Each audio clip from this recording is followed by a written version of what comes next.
The Hills of Tanchico, the featured song in the Wheel of Time Season 3, Episode 6. It has been an honor and a privilege, one of the greatest honors of my life, to be able to write a song to try to contribute to Robert Jordan's wonderful Wheel of Time universe. There's parallels between the books when adapting them for the screen, and music is no different. I'm Nikhil with Shelf-Esteem. Let's talk a little bit about the making of the Hills of Tanchico.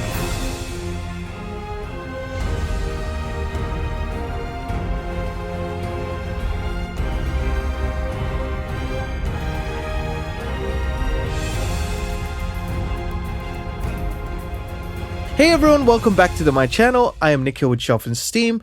I'm a composer, now also a booktuber. You can find my music in the Wheel of Time Season 2, His Dark Materials Season 3, and the newly released The Hills of Tanchico, the featured song in the Wheel of Time Season 3, Episode 6. So, I wanted to do this video. I had put up a poll earlier this week to ask what video you'd want to see next, and almost unanimously people had said they wanted to see a breakdown of the Hills of Tanchico. I figured this was the best way to kind of give back to the fandom who have given me so much. You know, when the song got released in episode 6, I was beyond thrilled to see the fan reaction because I'm a fellow fan of the books. You know, I read all 15 books before I started working on the show.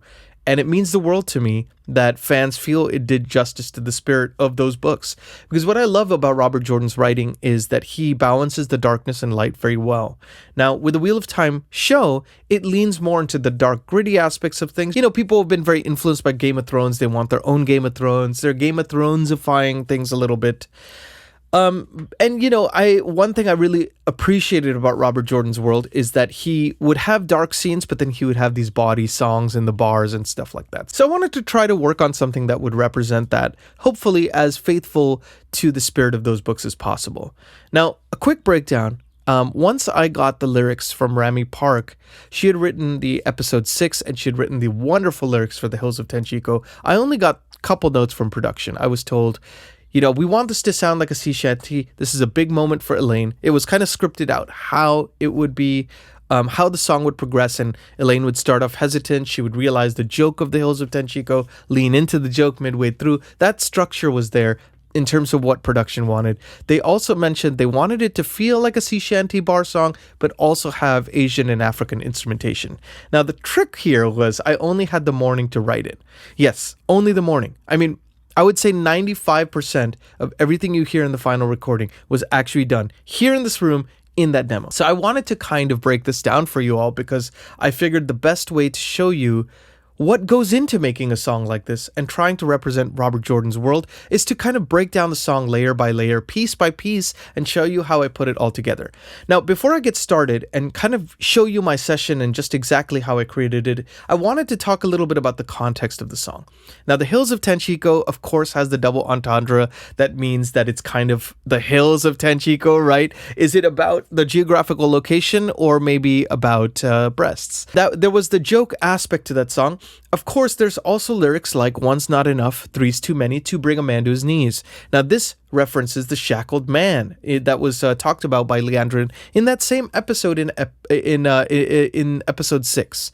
And basically about this male channeler who gets collared by the female channelers. There is a theme of kind of subjugation and control and enslavement. It's a very dark connotation, but you know, imagine a song that was written thousands of years ago. If it was distorted through time, you know, what would it sound like now? Maybe it becomes a peppy, upbeat song, but the lyrics still have these melancholy connotations. So I wanted to try to represent that in the song actually as well. So if you listen to the Hills of Tanchico, when it first starts, it's just really an acoustic guitar, right? And vocal. And it is in a minor key. It kind of sounds almost like a lament, you know? It sounds almost like a melancholic feel to the song. And then, of course, the chorus, the Hills of Tanchico, right? It's got this huge, epic kind of heroic sound to it. And the idea was to lean away from the joke rather than toward the joke, because if you try to make it a joke song, then it would kind of not really be a sing-along, which I really wanted it to be something that's hummable. And I wanted it to be something that feels like it was passed down through the ages. What would happen in terms of the distortion of meanings of songs as it's passed down through ages? Think about like Ring Around the Rosie, right? When, that was written during the Black Death period. And now it has become a children's nursery rhyme, right? And it sounds kind of like a peppy thing. Maybe in the 1300s when it was first written, it sounded more of like a lament. This is all that was going through my mind. So I wanted to represent that. I also knew that the script had mentioned Elaine starts off hesitant and then she becomes more confident as the song goes. So I wanted to also make sure that this is a big character moment for her. The best way to do that is to juxtaposition it by having less instrumentation at the beginning and then kind of building it up into this heroic chorus. And it's funnier, I think, when it sounds almost heroic, but then it's a song about breasts in the context of the scene, right? So there's a little bit of a fun atmosphere to it. There's also this kind of timeless legend quality and even a melancholic feel. So trying to combine all these things in a morning is very difficult to do, but luckily I had the gift of not enough time. And I'll tell you, when you're inspired and you don't have enough time, sometimes it helps you not overthink anything. So that's kind of the impetus. I'm going to pick up my guitar now and just show you what the original version of the Hills of Tanchico, when I first started trying to play with the cadences of Rami Park's lyrics, how that all came about. This is a beautiful Martin acoustic guitar. I love this thing because it just sounds compressed as you record it. You probably won't hear it the best with this mic, but I'm going to just kind of show you how I did it. Scripts showed Tom Maryland warming up, so I just decided to do an A minor chord.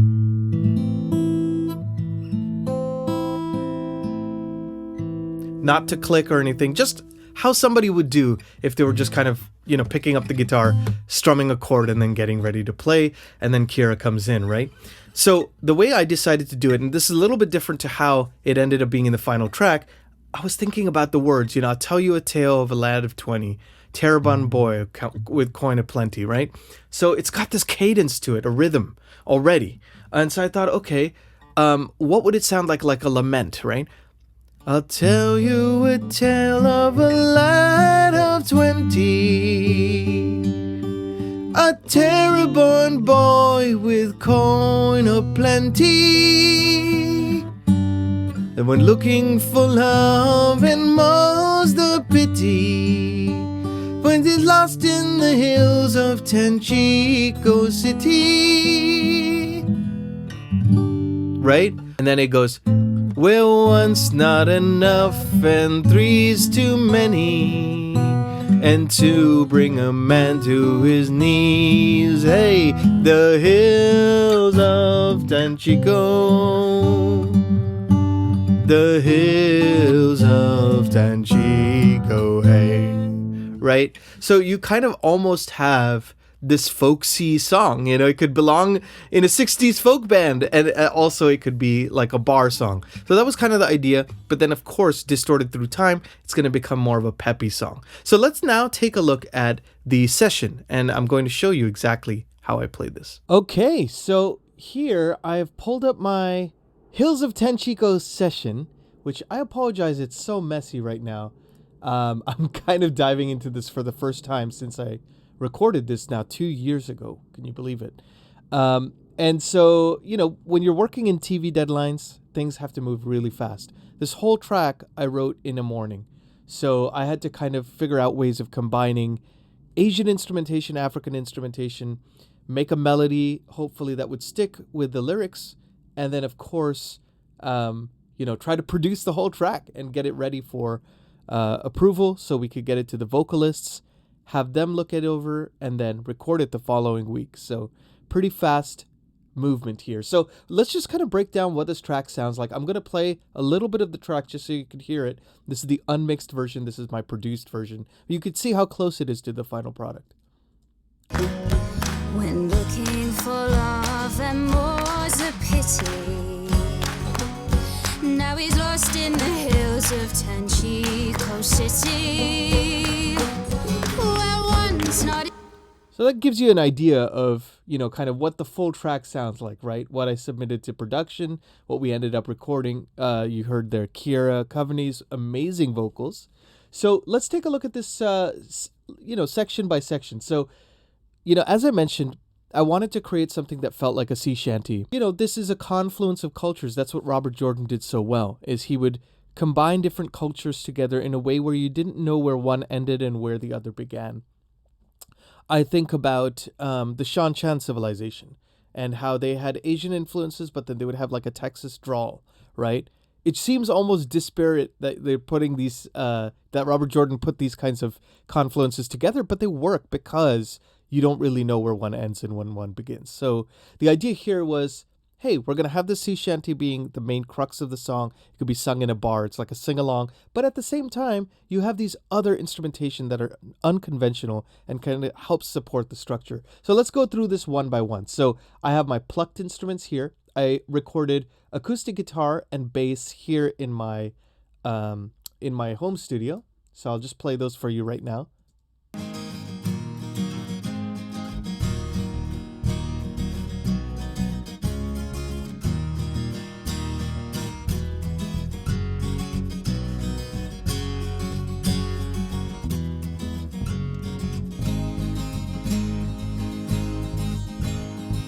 So pretty standard stuff, right? It sounds kind of like what you would expect maybe in a bar song. And the electric bass doesn't really belong, but it fills it out, right? And it's kind of one of those things where your ear's not really thinking about it. It's buried a little bit in the mix. Let's take a look at the mandolin with this now.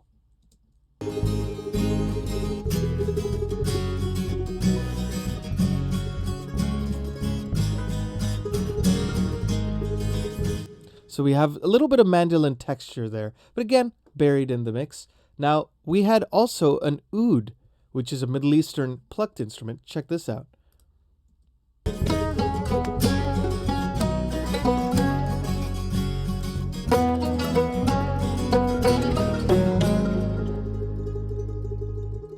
So that gives it another flavor. But again, these are different plucked instruments that are kind of going together, right? So you don't know where one ends, where one begins. So that was kind of the idea of this. And then I also had a guzheng, which is like it's not as much plucked, but it kind of went in this instrument group the way I mixed them. So this is a kind of a Chinese hammered dulcimer. Now let's take a look at what that sounds like with this.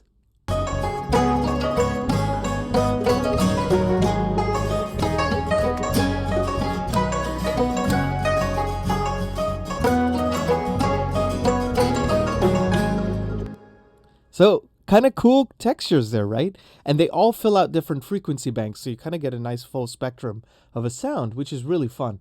Let's take a look at some of the percussion. So this was the stomps and stick hits right here. Oh, that has our claps.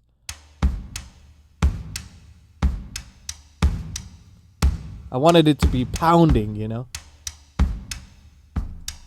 Then we add in some claps, which is basically me clapping a bunch of times in the studio at different mic positions to make it sound like it's different people. And then I added some clap samples as well to fill out the sound. So let's just listen to my claps here. Now let's add in the samples.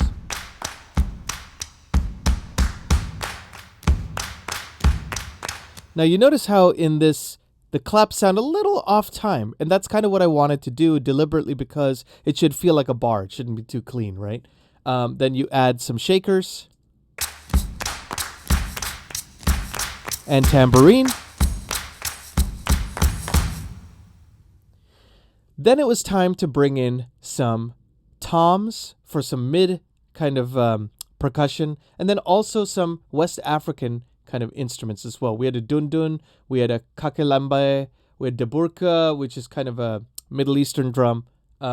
Check these out with this.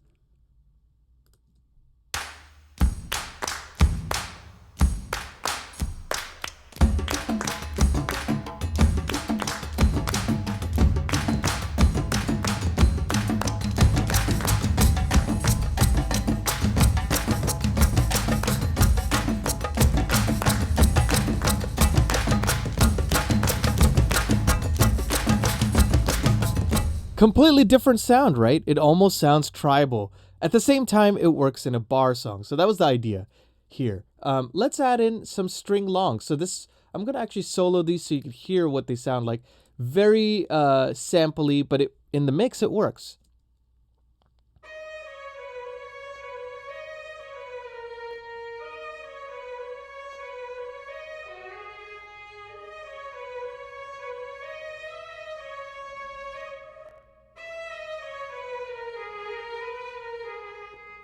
So this is a combination of like a solo violin sample library, which was the afflatus strings sample library right here. And then it was also a zhanggu, which is a Mongolian stringed instrument. So again, don't want to be able to delineate which is which. That's the idea.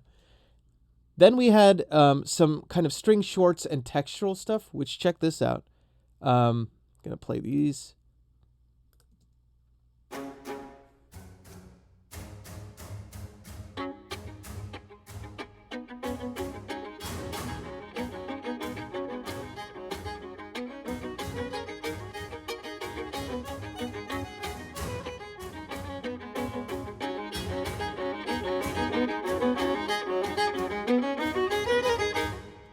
Cool, right? Gives a little bit of a percussive feel, but still is strings related. So let's add in some of the accordion, hurdy-gurdy, and kalimbas now, and just kind of hear what those sounds like.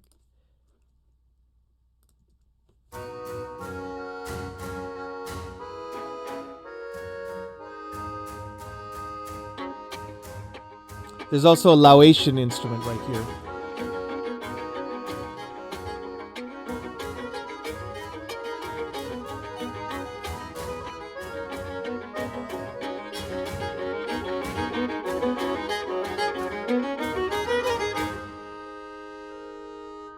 Cool. So now let's take a look at what my vocals sounded like when I first sent them what I wanted the melody to sound like. Now you'll hear that a lot of these harmonies actually weren't used in the final recording because it should feel like a bar, and it would be weird if everybody suddenly started breaking out into harmony, right? So this is just my vocal, so you can kind of get an idea on what that sounded like. It's always funny to listen back on a rough demo. That is just for demo purposes, but I will give it to you so you could hear it. A man to his knees. Hey, the hills of Tanchico. Hey, the hills of Tanchico. Hey, these hills will flatten a whole ship's crew. These hills will make a man out of you. The hills of Tanchico. Hey, the hills of Tanchico. Hey. So you'll notice it has quite a bit of distortion on it. And I did that on purpose because it kind of sounds like it's got a bit more of a rocking vibe, you know? It just feels a little bit more spirited. But you'll hear that the vocals I'm going to solo now, which is Ciara Coveney, Donald Finn, and Alexander Willem, who are incredible singers, incredible talents. And I want to show you how their voices blend together. So I'm gonna show you this real quick here. Here we go. So I'm going to just show these vocals here. And three's too many, and two bring a man to his knees. Hey, the hills of Tanchico, the hills of Tanchico, hey! Now, Ciara's voice is amazing, and I wanted to make sure that I added a little bit of compression to it and a little bit of tape saturation. I'm going to show you how her vocals sounded without these and without the EQ that I added onto it, which kind of filters out some of the unwanted frequencies and lets her voice shine. So let's just take a look at that without these processings. How about that? All right, let's take these off. Was a pity. Now he's lost in the hills of Tanchico City. And you can hear her stomping in the background of the music. So I wanted to filter out some of those from the vocal recording, which is why I had this low, high pass filter here. So let's take a look with adding some of these back in now so you could hear it. So I'm going to add in the compression first. Well, one's not enough and three's too many. You see how it just brings out the brightness in her vocals? And two bring a man to his Now comes the tape. knees. Hey, the hills of Tanchico. Still could use a little work on the EQ. So now let's just listen, and I'm going to turn on the EQ. Hey, the hills of Tanchico. The hills of Tanchico. Hey. Cool, right? Now here comes Donald's voice. These hills will flatten the whole ship's crew. And Alexander. These hills will make a man out of you. The hills of Tanchico. The hills of Tanchico. Hey! Incredible vocals because, you know, Kira has a sweeter voice, Donald has this kind of musical theater projecting voice, and Alexander has that gravelly voice. So let's just take a look at just each one. You've heard Kira's already. Let's listen to Donald's real quick. Will make a man out of you. The hills of Tanchico. The hills of Tanchico. Hey! Incredible, right? Just nice projecting voice. Now let's listen to Alexander Willems, who plays Tom Maryland here. Will make a man out of you. The hills of Tanchico. The hills of Tanchico. Hey! So again, you know, the importance also is it sounds like a bar song, right? You don't want to like pitch correct this stuff way too much because then it starts to sound unrealistic. So let's listen again to all three. Tanchico, the hills of Tanchico. Hey! Awesome, right? And now let's take a look again at the whole track all together. Too many, and to bring a man to his knees. Hey, the hills of Tanchico. The hills of Tanchico. Hey. And to illustrate this point one more time, I'm going to just solo individual groups and bring them into the full mix so you could hear all the parts as they come together.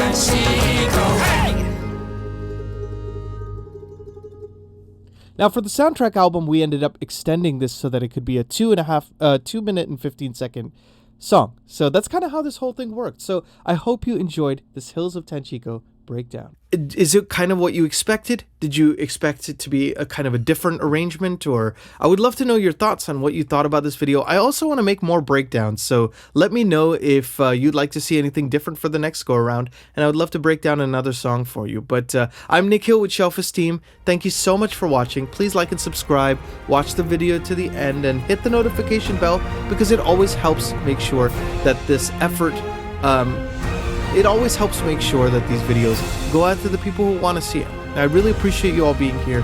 Thank you for listening. And I hope you enjoyed the Hills of Tanchico, and I hope you'll give it a listen. Thank you so much. Be good to yourselves, be good to each other, and as always, I'll see you on the next video. Take care.